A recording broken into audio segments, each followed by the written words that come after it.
seandainya, andai kata. Mari kita lihat di dalam kitab Injil Matius, pasal yang ke-24.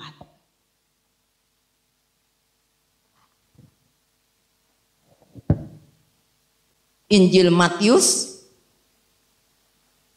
pasal yang ke-24.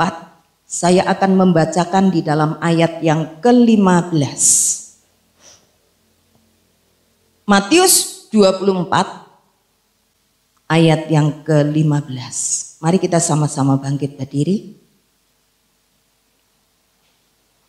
Saya akan membacakan ayat ini bagi saudara. Jadi, apabila kamu melihat pembinasa keji berdiri di tempat kudus, menurut firman Tuhan yang disampaikan oleh Nabi Daniel, para pembaca hendaklah memperhatikannya. Terima kasih. Silakan duduk, saudara. Pada pagi hari ini kita diingatkan oleh Tuhan. Melihat tanda-tanda zaman yang ada, saudara-saudara, kita kembali kepada firman Tuhan. Bahwa apa yang dikatakan firman Tuhan itu satu persatu akan digenapi oleh Tuhan. Dan pada pagi hari ini kita diingatkan, jadi apabila kamu melihat pembinasa keji berdiri di tempat kudus. Apa itu tempat kudus, saudara? Apakah yang kudus yang selama ini kita ketahui?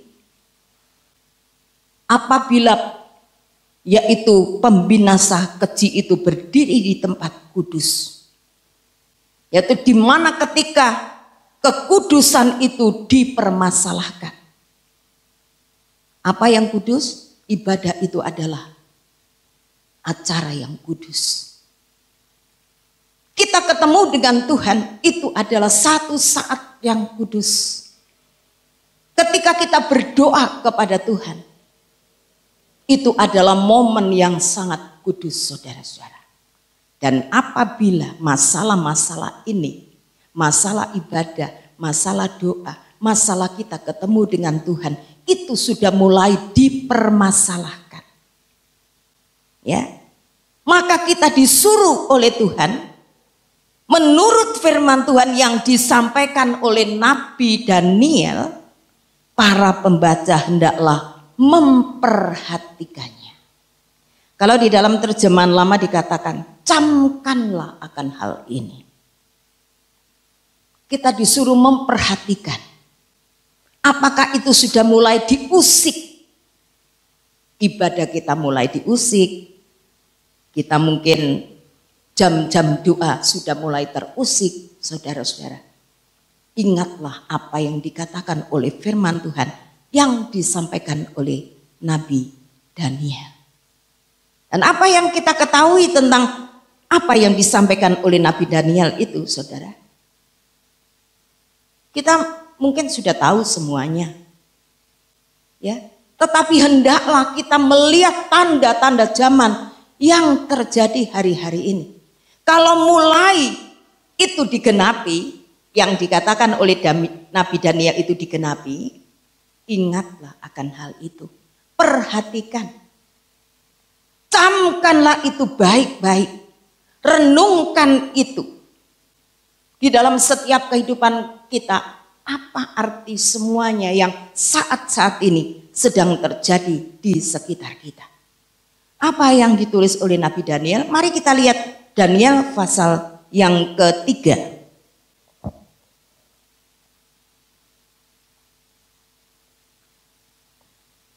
Nabi Daniel pasal yang ketiga.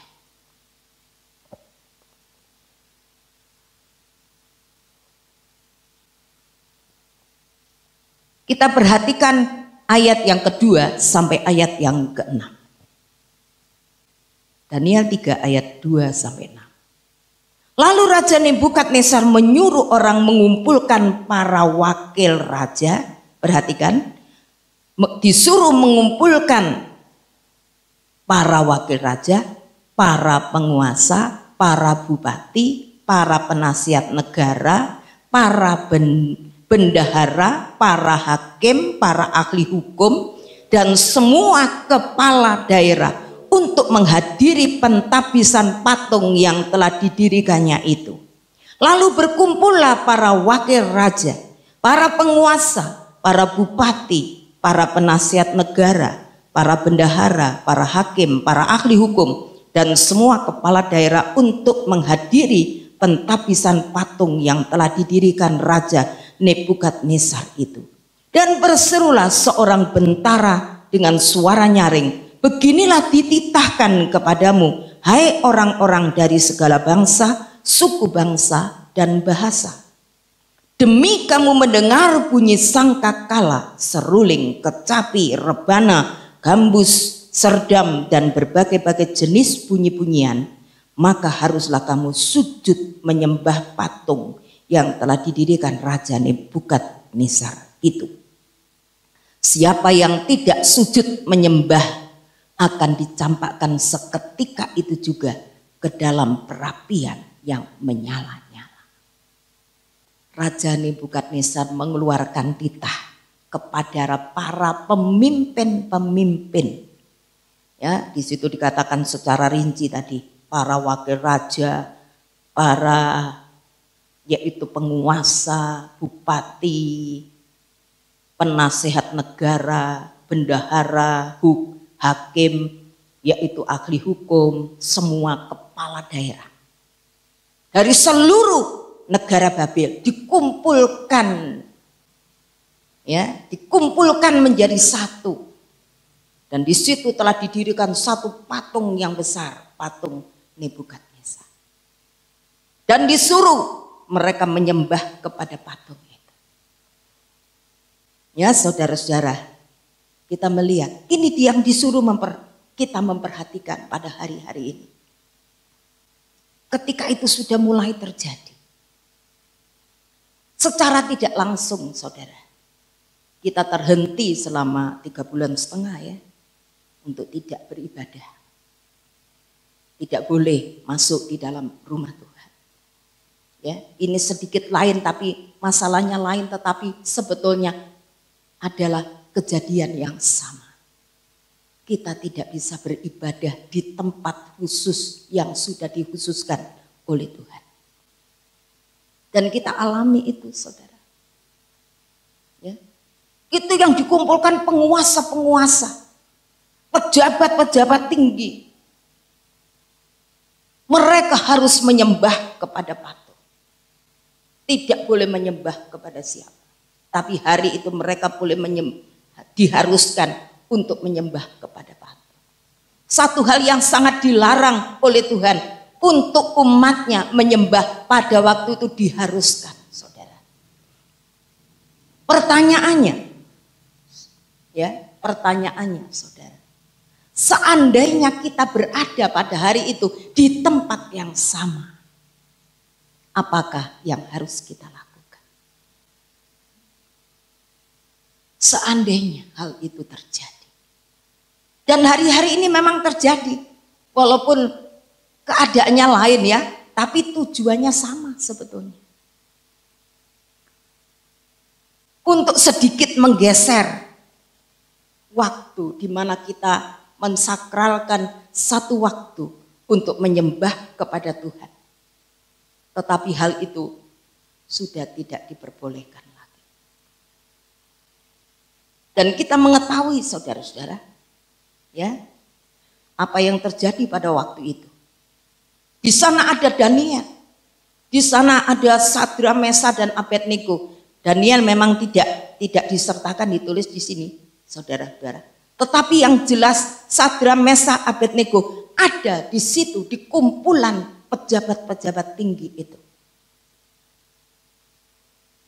Mari kita melihat ayat yang ke-8. Apa yang terjadi?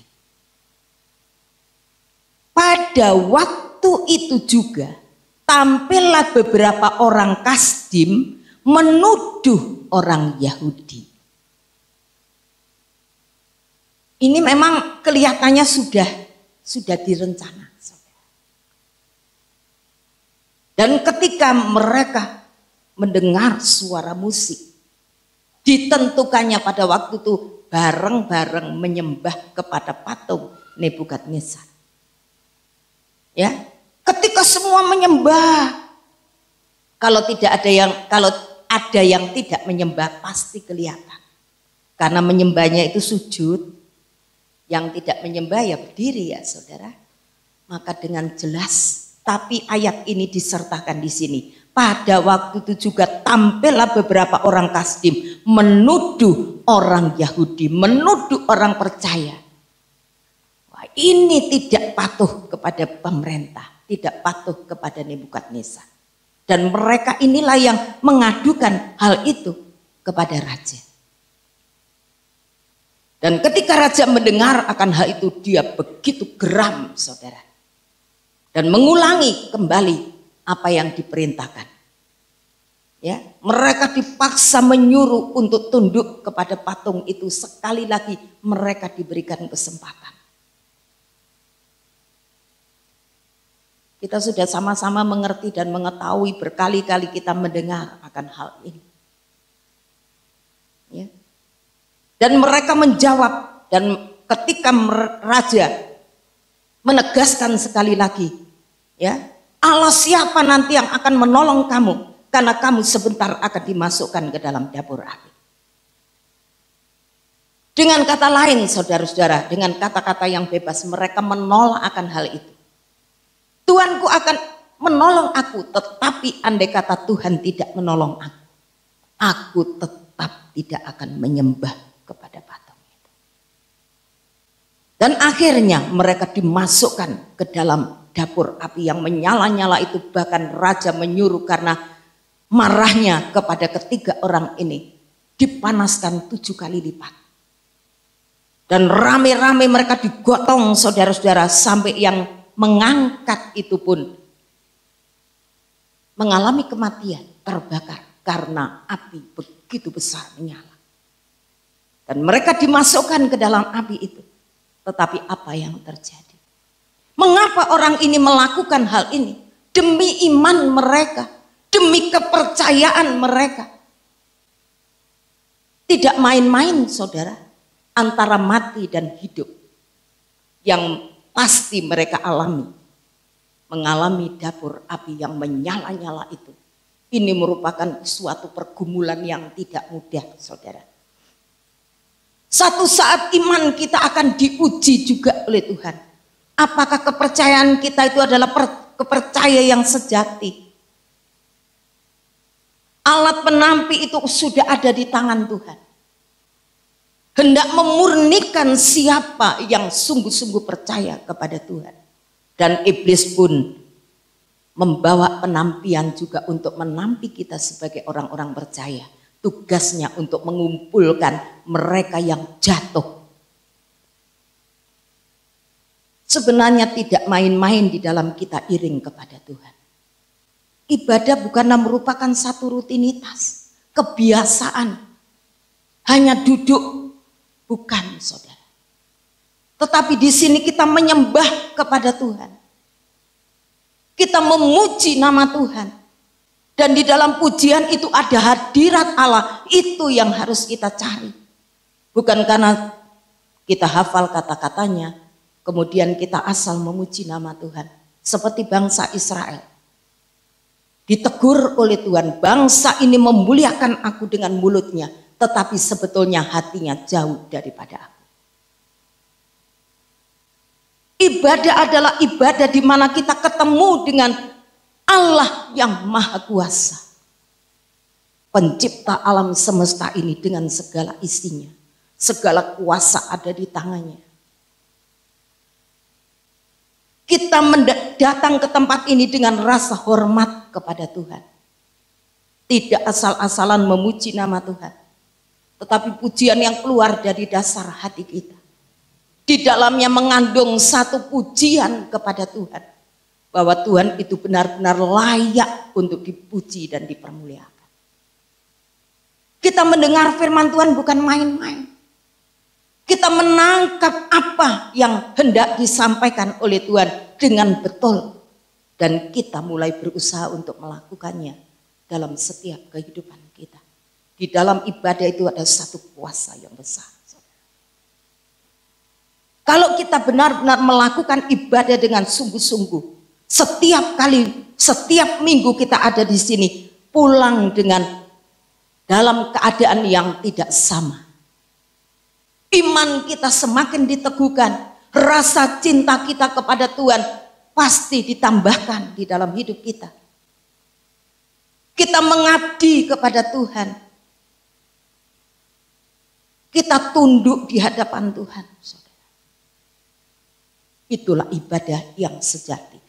Mempersembahkan hidup kita kepada Tuhan. Dan inilah yang sedang dilakukan. Mengapa mereka menolak? Karena mereka ingin beribadah kepada Tuhannya.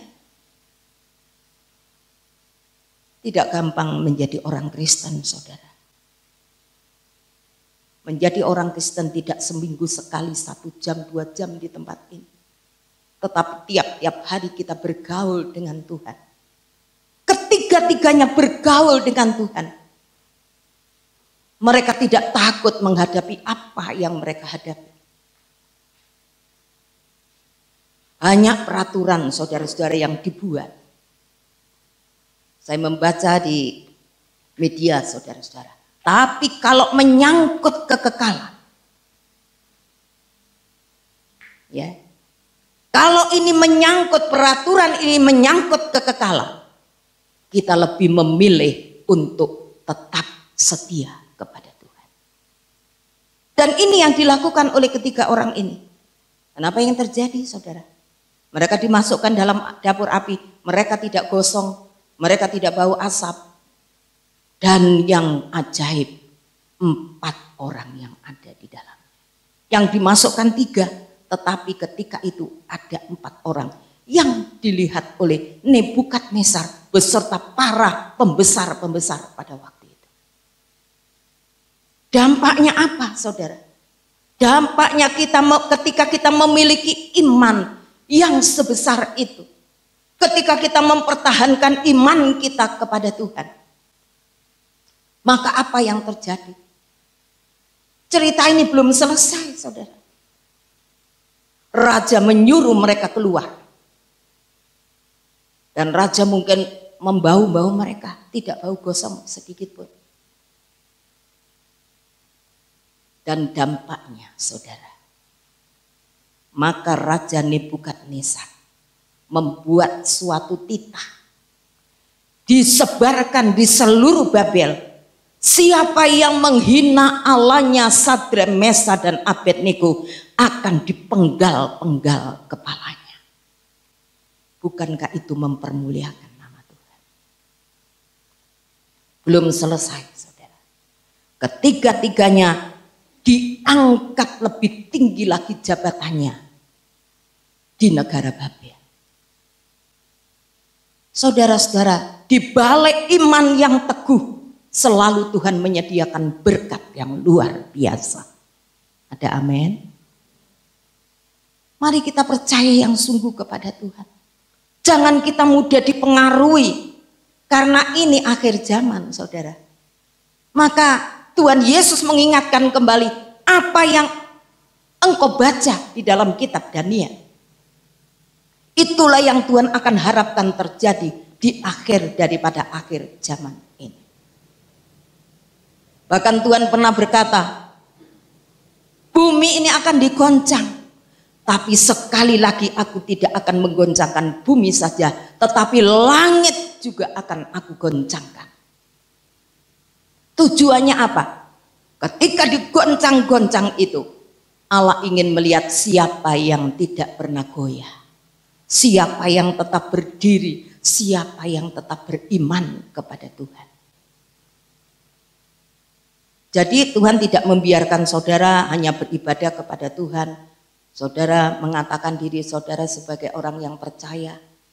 Saya juga diuji oleh Tuhan apakah saya tetap berdiri di atas yaitu kebenaran. Mempertahankan iman sampai kepada langkah-langkah yang terakhir. Semuanya tidak akan luput daripada ujian ini. Setiap orang yang mengatakan aku orang Kristen, saudara akan diuji sampai di mana kekristenan saudara. Dan ini mereka sudah perbuat di hadapan seluruh pejabat-pejabat negara, di hadapan Nebukadnezar. Iman yang begitu luar biasa. Saya kadang-kadang kagum dengan iman saudara kita seberang itu. Padahal kepercayaan mereka tidak benar, tidak menyelamatkan mereka, tapi mereka begitu setia kepada kepercayaannya. Sampai mati saudara, di dalam dirinya ada bom, mereka rela karena mereka percaya. Kita adalah orang-orang yang dibenarkan oleh Tuhan. Tuhan Yesus mati di atas kayu salib demi supaya saudara bisa kembali memiliki hubungan dengan Allah Bapa di sorga. Dan menyediakan tempat untuk kekekalan nanti, saudara. Tapi sebelum saudara menerima, sebelum saya menerima, saudara mengatakan kita sebagai orang Kristen itu akan diuji. Perhatikan apa yang dikatakan oleh kitab Daniel. Camkanlah itu, perhatikan itu. Tidak luput satupun dari ujian iman yang akan kita hadapi. Kalau kita sudah bergesek dengan saudara seiman saja, kita sudah mundur. Itu kecil, saudara. Tapi akan ada yang lebih besar seperti Sadra, Mesah, dan Abednego. Menyangkut mati dan hidup. Tapi mereka tetap berdiri di atas kepercayaan mereka. Sehingga nama Tuhan dipuji, dipermuliakan di seluruh Babel. Babel yang berarti dunia ini, saudara-saudara. Sebab itu Tuhan Yesus pernah berkata, engkau adalah terang dunia. Engkaulah adalah garam dunia. Itu yang sudah ditentukan oleh Tuhan untuk saudara dan saya. Jangan ditutupi. Jangan sinar kemuliaan Tuhan yang ada pada kita ditutupi dengan gantang sehingga tidak kelihatan. Tapi Allah menyuruh kita untuk kita memperlihatkan bahwa kita adalah orang-orang yang beriman kepada Tuhan. Hari ini kita sedang diapit oleh dua hal. COVID-19, Gunung Merapi akan meledak. Katanya, ya saudara. Kabar-kabarnya, saudara. Kemana kita mau lari? Sedangkan duduk saja harus ada jarak. Kalau di tempat pengungsian yang saya lihat itu untel-untelan ya saudara. Jejer-jejer seperti pindang. Terus kemana kita akan pergi saudara? Satu-satunya mari kita lari kepada Tuhan. Karena kita ini orang beriman. Ketika murid-murid diperhadapkan kepada satu bencana alam yang besar, yang akan menenggelamkan kapal mereka di tengah danau. Mereka sudah tidak berdaya. Mereka sudah tidak punya kekuatan. Mereka lari kepada Tuhan. Dan Tuhan berdiri. Hai angin ribut, diamlah. Maka angin ribut itu diam. Dan tenang sekali kata firman Tuhan. Bukankah Tuhan juga berkuasa atas gunung? Tuhan berkuasa atas alam semesta ini. Alam semesta ini tidak ada yang bisa melawan saudara. Semua ada di dalam kendali tangan daripada Tuhan. Angin saja tidak ada yang bisa menahan. Angin yang mendatangkan goncangan yang luar biasa, puting beliung, belum angin badai di laut dan lain sebagainya. Itu mematikan banyak manusia yang hidup di dunia ini.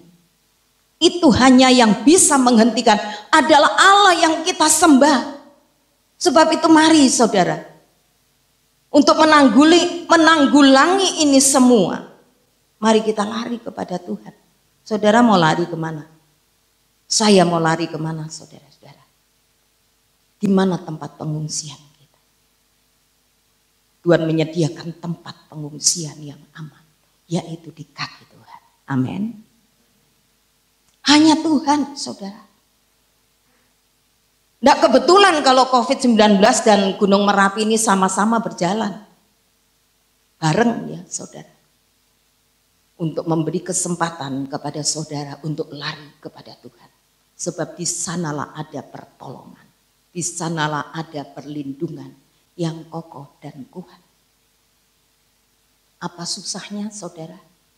Saudara hanya duduk di kaki Tuhan. Ketemu dengan Tuhan. Kan lebih berat saudara bekerja cari uang. Mengeluarkan keringat. Kita hanya doa. Kita lari kepada Tuhan. Tidak membutuhkan tenaga yang besar. Tidak membutuhkan uang untuk saudara berkorban. Ya, tetapi hanya sekedar duduk di kaki Tuhan. Mohon perlindungan daripada Tuhan. Ya, apa susahnya saudara?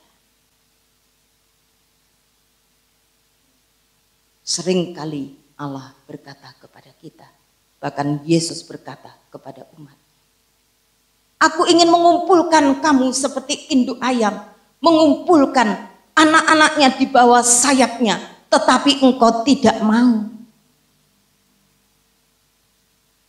Terus kemana kita mau lari saudara? Kemana kita akan minta pertolongan daripada Tuhan?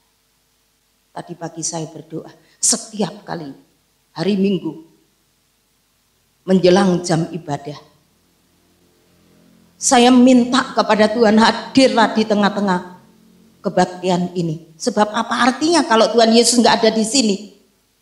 Kita mau ketemu siapa saudara? Ini adalah pertemuan biasa. Seperti pertemuan RT, pertemuan yang lain-lain. Tetapi ini pertemuan dengan Tuhan yang ada hubungannya dengan kehidupan yang kekal. Keselamatan jiwa ada di dalamnya saudara. Saya tidak minta yang lain, Tuhan hadirlah di tengah-tengah. Zaman Mesir saudara, yang namanya Firaun, Musa berkata, izinkan umat Tuhan untuk beribadah di padang. Dipersulit, tidak boleh. Tulah yang lain diturunkan. Tulah yang lain diturunkan. Akhirnya Firaun berkata, siapa yang mau beribadah itu? Yang laki-laki saja boleh, yang perempuan dan kambing domba, anak-anak tidak diperbolehkan. Musa berkata, seluruh umat Tuhan kami akan beribadah kepada Tuhan. Peraturan-peraturan dunia ini saudara-saudara satu saat akan terjadi. Dan ini sudah mulai digenapi. Ya kelihatannya ya baguslah gitu ya. Kita nanti terhindar dari COVID-19. Tetapi bukankah firman Tuhan berkata, kita harus mengutamakan ibadah. Maka aku akan memberkati roti makananmu, air minumanmu, dan sedikit, dan segala penyakit akan dilalukan. Sebab itu jangan takut kalau ibadah. Ibadah yang benar akan melalukan kita dari segala penyakit. Saya katakan sekali lagi, ibadah yang benar. Ibadah yang ketemu dengan Tuhan. Ibadah yang mendatangkan kekuatan ilahi. Terobosan ilahi akan terjadi, pembalian keadaan akan terjadi ketika umatnya beribadah dengan sungguh-sungguh. Menjadi kerinduan saya saudara. Mari kita berdoa dengan sungguh-sungguh, beribadah dengan segenap hati. Ya, luangkan waktu kan tidak banyak saudara. Ibadah di tempat ini tidak berkali-kali. 1 minggu sekali, paling lama 2 jam, paling lama, tapi tidak 2 jam. Tapi mari kita luangkan waktu itu dengan segenap hati. Tujuannya saudara dan saya datang ke tempat ini untuk ketemu juru selamat kita, penolong kita, yang akan memberikan perlindungan yang kokoh dan kuat di dalam hidup kita. Yang diundang waktu itu wakil raja, pejabat, ya, orang-orang tertentu. Mari kita lihat selanjutnya Daniel 6. Daniel pasal 6.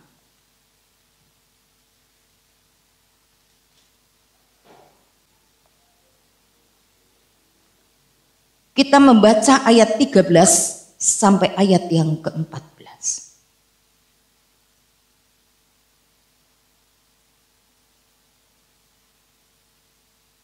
Kemudian mereka menghadap raja dan menanyakan kepadanya tentang larangan raja. Bukankah Tuanku mengeluarkan suatu larangan supaya setiap orang yang dalam 30 hari menyampaikan permohonan kepada salah satu dewa atau manusia kecuali kepada Tuanku, ya raja, akan dilemparkan ke dalam gua singa? Jawab raja, perkara ini telah pasti menurut undang-undang orang Media dan Persia yang tidak dapat dicabut kembali. Lalu kata mereka kepada raja, Daniel, salah seorang buangan dari Yehuda, tidak mengindahkan Tuanku ya raja, dan tidak mengindahkan larangan yang Tuanku keluarkan, tetapi 3 kali sehari ia mengucapkan doanya. Ya saudara-saudara, kita melihat di sini orang-orang yang munafik. Bukankah mereka yang menyuruh raja untuk membuat peraturan ini? Mereka yang mempengaruhi raja yang kelihatannya baik. Wah, ya betul juga ya.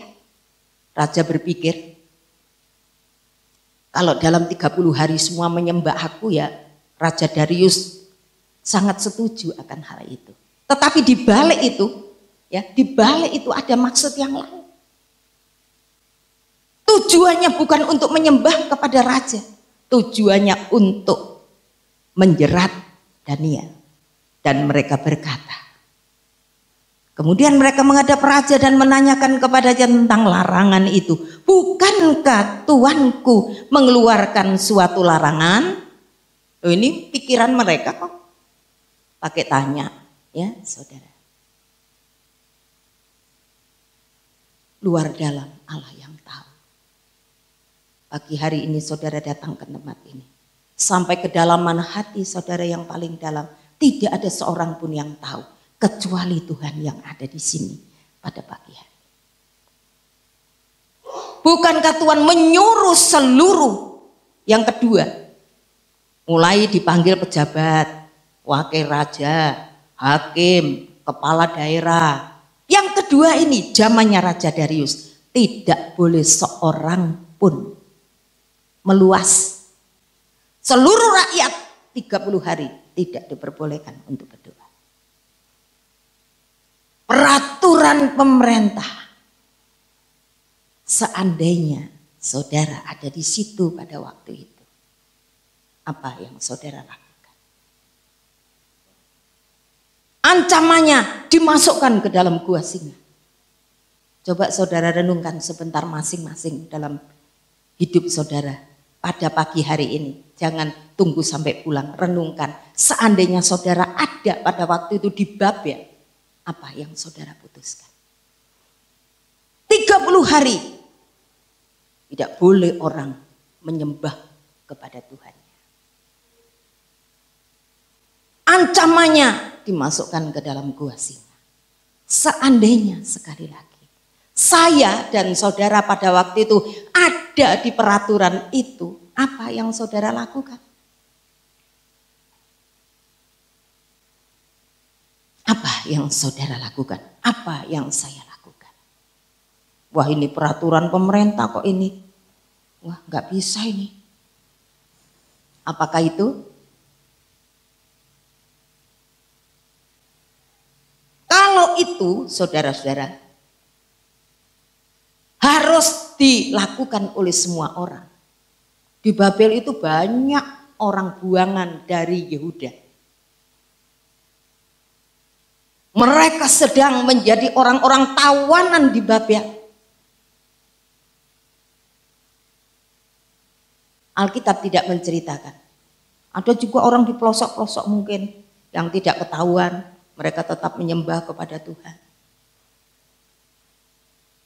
Tapi satu yang dituju mereka akan dijerat dalam hal ini adalah Daniel. Demi didengar oleh Daniel peraturan itu, ia naik ke atas tingkat di rumahnya, jendela dibuka lebar-lebar. Mungkin ada, mungkin ya. Wah, kita nggak boleh. Mari kita tutup saja. Kita berdoa di bawah tanah. Kita berdoa diam-diam. Jangan dilihat oleh orang lain, jangan diperlihatkan kepada orang lain. Tapi ada seorang yang memiliki iman yang begitu kuat dan memiliki iman yang sejati. Demi didengar peraturan itu. Menyembah kepada Tuhan. Tuhan tidak akan biarkan saudara. Seperti Sadrak, Mesakh, dan Abednego. Kalau saudara ketemu dengan Tuhan. Tuhan itu tempat perlindungan. Tuhan itu perisai bagi kita. Tadi kita nyanyikan bahwa Tuhan itu adalah gunung batuku. Nama Tuhan adalah bangunan yang teguh. Yang sanggup memberikan perlindungan kepada kita. Camkanlah itu, perhatikan itu, kata Tuhan Yesus kepada murid-muridnya. Kalau itu yang ditulis di dalam kitab Daniel itu. Ya, perhatikan itu. Dan mungkin pada saat-saat akhir zaman, mengapa Tuhan memperingatkan hal itu, saudara? Supaya kita siap sedia.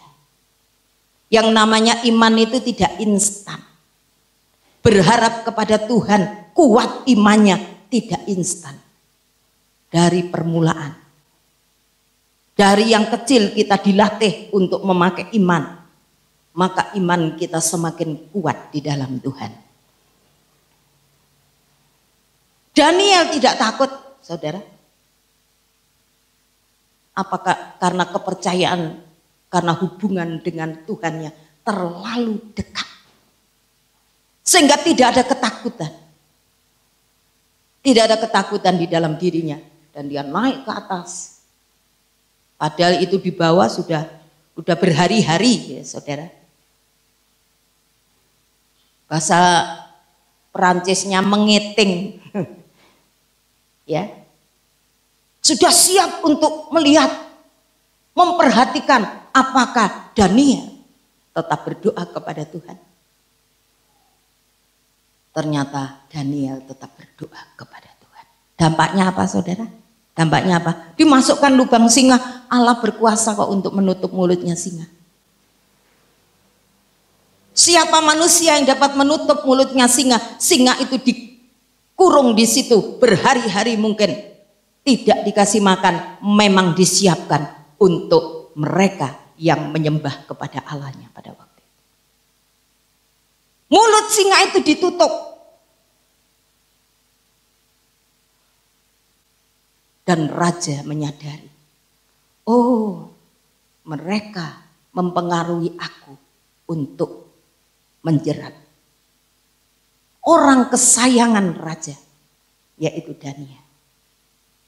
Raja kehilangan sukacita. Pada malam hari itu, sore Daniel, mungkin siang Daniel dimasukkan lubang singa. Malamnya raja tidak bisa tidur dan dia bangun. Daniel, apakah Allahmu bisa melindungi kamu? Dari bawah Daniel menyahut, ya raja, Allah, Allahku yang aku sembah, Dia melindungi aku. Segera raja penuh sukacita. Dan mengangkat Daniel. Dan mereka yang mempengaruhi raja beserta keluarganya dimasukkan ke dalam lubang singa. Belum sampai ke dasarnya, singa itu sudah mulai memangsa mereka satu persatu. Iman yang teguh di dalamnya selalu ada mujizat Allah yang luar biasa. Dampaknya apa di kemudian hari? Ya, maka Raja Darius mengatakan, setiap orang di Babel harus takut kepada Allahnya Daniel. dia memerintahkan seperti itu. Raja Nebukadnezar mengatakan orang harus hormat kepada Allahnya Sadrak, Mesak dan Abednego. Kalau tidak akan dipenggal-penggal kepalanya. Zaman Daniel, zaman Raja Darius yang menggantikan di kemudian hari, melihat iman daripada Daniel, maka melihat mujizat yang dialami oleh Daniel, maka raja memerintahkan kepada seluruh Babel, setiap orang di Babel harus takut kepada Allahnya Daniel. Kemudian Daniel dikembalikan semakin tinggi jabatannya di hadapan raja. Ini orang tawanan ya saudara, bukan orang pribumi Babel waktu itu. Tapi Daniel adalah orang yang bisa memuliakan Allahnya di tengah-tengah negara yang bukan negaranya. Tingkatnya sudah tingkat dunia. Sebab kita ini adalah anak-anak Allah, saudara. Maka Allah akan memuliakan kita. Kamu adalah terang bagi dunia ini. Kalau kita memberikan kesempatan kepada terang itu untuk bersinar, dan kita tidak menutupi dengan kedagingan, menutupi dengan keinginan, menutupi dengan segala sesuatu kemunafikan dan lain-lain. Tapi kita betul-betul menjadi orang yang beriman. Berpuluh-puluh tahun kita iring kepada Tuhan sesuai dengan waktu. Kita betul-betul menjadi orang Kristen yang tiap-tiap hari diperbarui. Tiap-tiap hari diteguhkan, dinasihati oleh firman Tuhan. Dan itu masuk di dalam diri kita. Sebab itu Tuhan katakan kamu adalah terang bagi dunia ini. Seperti Daniel, Sadrak, Mesak dan Abednego, Yusuf adalah terang bagi dunia ini. Dia bukan orang pribumi di Mesir, tapi orang tawanan bekas narapidana yang baru keluar dari penjara. Tetapi iman yang ada di dalam diri Yusuf adalah iman yang sejati. Saya tidak tahu apa jadinya gereja ini kalau semua umatnya, Kadosi Family, adalah orang-orang yang memiliki iman yang sejati. Ya, saya percaya gereja ini akan dibongkar.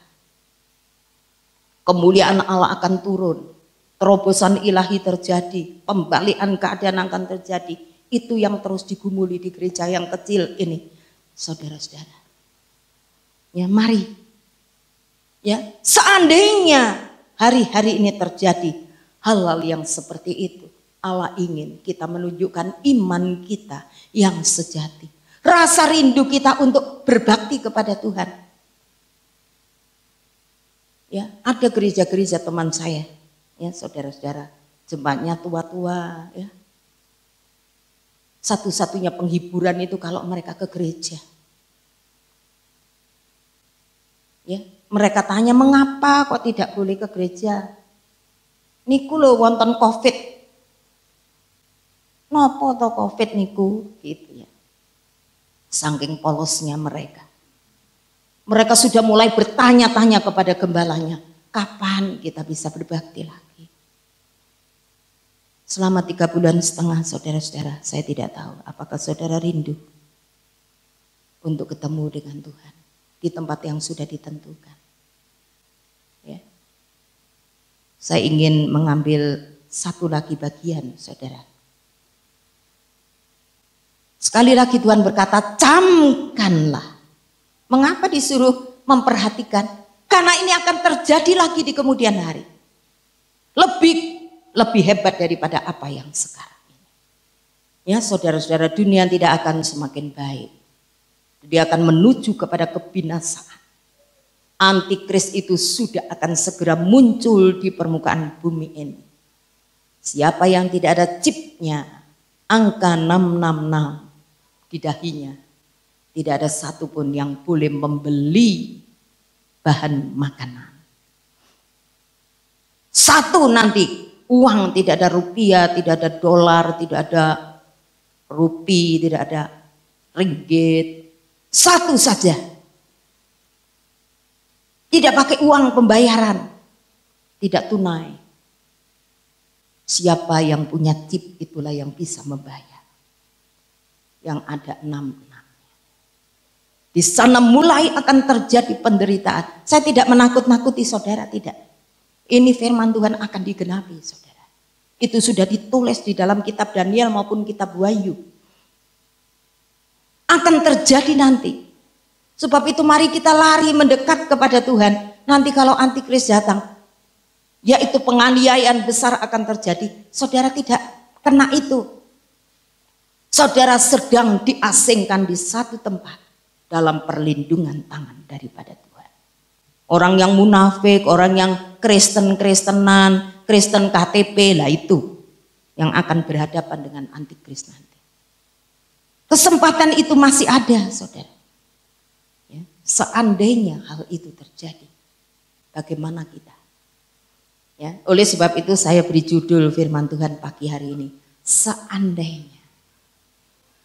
Apa yang ditulis itu nanti, baik itu oleh Nabi Daniel di dalam kitab Daniel, walau yaitu juga di dalam kitab Wahyu yang ditulis oleh Yohanes, itu terjadi. Apa yang menjadi keputusan saudara? Satu lagi, 2 Timotius pasal yang ketiga.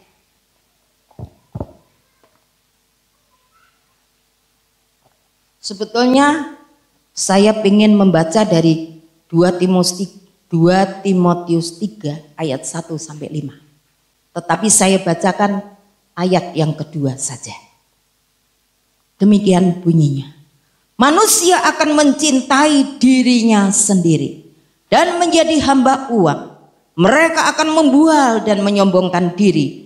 Mereka akan menjadi penfitnah. Mereka akan berontak terhadap orang tua dan tidak tahu berterima kasih, tidak memperdulikan agama.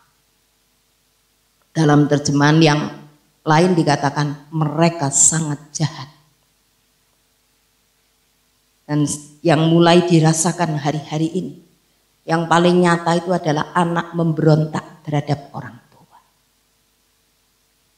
Dan saya mendapat laporan, aduh, saya sudah mulai ngomong, wah dia ngomong, saya baru sekecap ngomong, dia menjawab berkecap-kecap. Saudara, tidak mau dinasehati, ini akan terjadi. Ini akan terjadi. Ketahuilah pada hari-hari terakhir akan datang masa yang sukar untuk mengendalikan diri. Orang tua sukar untuk mendidik anak, saudara. Baru dikasih tahu sedikit, waduh, udah enggak karuan. Anak-anak kecil yang saya asuh, ini beda dengan generasi anak-anak saya. Ya terpaut umur yang begitu banyak, ya saudara. Mereka melakukan sesuatu, dan saya itu gini, ayo, sambil saya agak matanya agak, ya, saya katakan, hai. Apa yang dia jawab, saudara? Itu satu, Oma.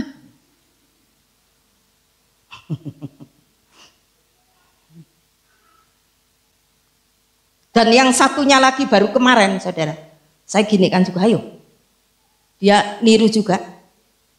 Katanya, ini anak zaman sekarang, saudara. Dan apa yang dikatakan oleh firman Tuhan pasti akan terjadi.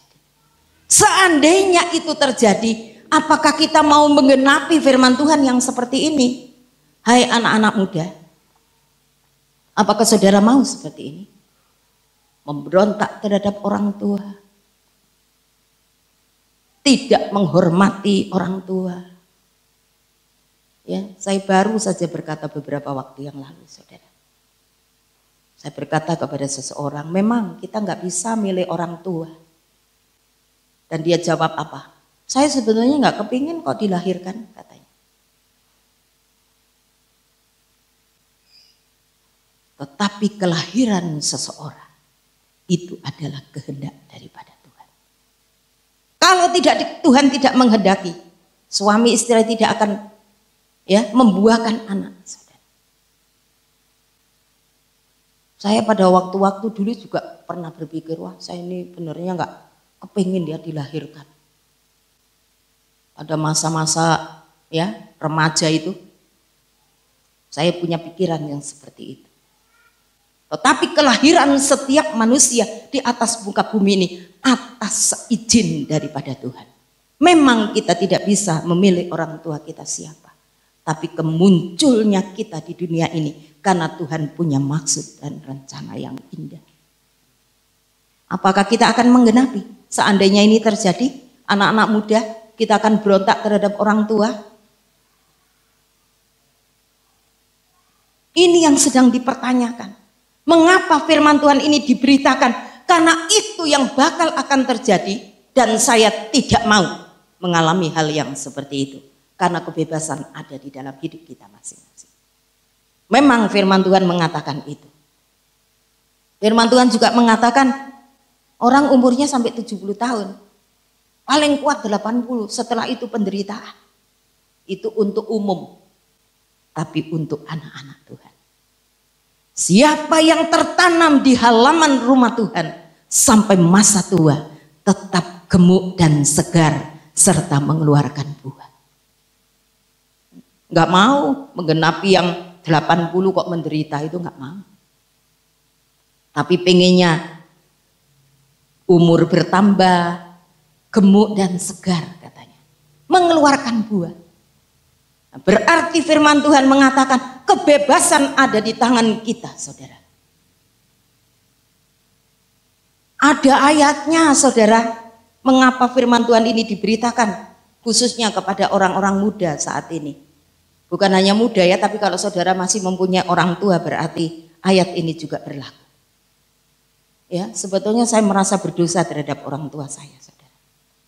Dia begitu cinta ya, tapi setelah meninggal dunia saya pikir lagi, wah saya kurang ya rasanya mencintai orang tua saya. Walaupun saya rawat di sini, saya bawa di sini, tetapi saya masih berpikir, ya, saya masih punya pikiran, saya tidak maksimal untuk mencintai orang tua saya. Ada resikonya, saudara. Mengapa ayat ini ditulis, diingatkan, camkanlah itu ada maksudnya, saudara. Ya, ada maksudnya. Mari kita lihat di dalam kitab Amsal, pasal yang ke-30.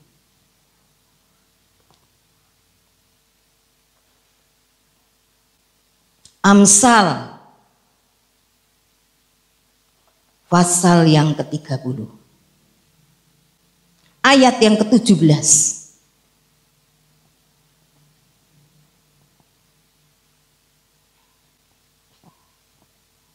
Pasal 30 ayat yang ke-17, mari kita baca bersama-sama sebagai ayat yang terakhir dengan suara yang lantang. Mari kita sama-sama membaca ayat ini. 1, 2, 3. Mata yang mengolok-olok ayah dan enggan mendengarkan ibu akan dipatuk gagak lembah dan dimakan anak raja wali. Firman Tuhan juga digenapi loh, saudara. Hati-hati ya. Orang tua bersusah payah. Ya, bersusah payah dititipi anak untuk dibesarkan. Hati-hati. Menikah harus restu orang tua. Yang kedua restu dari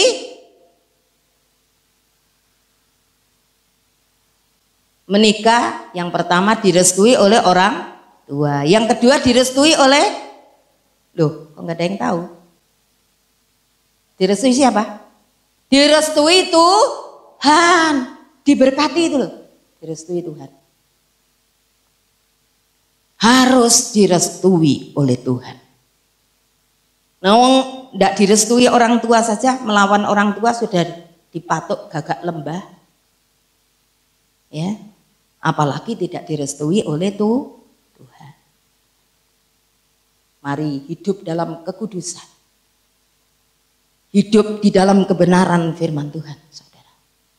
Ya, camkanlah ini karena pasti firman Tuhan akan digenapi. Saudara baca Matius 24 itu seluruhnya itu berbicara tentang akhir zaman. Mari kita mau hidup diberkati oleh Tuhan. Ya, masa depan hidup saudara panjang, anak-anak muda, dan di situ restu Tuhan, berkat Tuhan mengalir dalam hidup saudara. Para orang tua, ya, tugas saudara untuk memberikan teladan. Kalau saudara suka berdoa, ya, saudara kasih tahu juga kepada anak-anak saudara untuk setia berdoa. Sebab tidak bisa bonceng. Tidak bisa bonceng, saudara. Ya. Anak-anak itu, saudara datang kepada Tuhan, menjadi orang Kristen yang sungguh-sungguh, itu dimaksudkan untuk menurunkan itu semua kepada anak-anak. Ya. Anak-anak tidak hanya diteladani, tetapi juga perlu dengan perkataan, diajak bareng. Ya, saudara. Camkanlah itu, kata Tuhan Yesus. Kalau Daniel menuliskan apa, camkanlah itu. Sebab itu pasti akan terjadi kembali di atas muka bumi ini. Pengkhotbah berkata, tidak ada yang baru di dunia ini. Apa yang sudah pernah terjadi dahulu akan terjadi di kemudian hari. Bahkan lebih parah lagi. Mari kita mendekat kepada Tuhan. Mari kita menjadi orang Kristen yang sejati, Kristen yang sungguh-sungguh mentaati firman Allah. Ya, saya mendengar atau membaca firman Tuhan yang begitu merema dalam hidup saya. Rumah dibangun oleh kebijaksanaan, diteguhkan oleh pengertian, diperkaya oleh pengetahuan. Wah, luar biasa, saudara. Kita terus belajar supaya mendapat pengetahuan. Ya, saya tidak akan terus sekolah teologi lagi, enggak, saudara. Saya belajar di kaki Tuhan. Supaya pengetahuan saya akan Tuhan semakin bertambah. Mari kita mohon kebijaksanaan supaya kita dapat memutuskan sesuatu dengan benar. Kita akan diteguhkan oleh pengertian. Bukan karepe dhewe, tapi pengertian yang dari Tuhan. Pangerten, ya saudara. Pangerten terhadap orang lain. Pangerten terhadap ya apa yang terjadi di gereja ini. Mari kita sama-sama bangkit berdiri, saudara.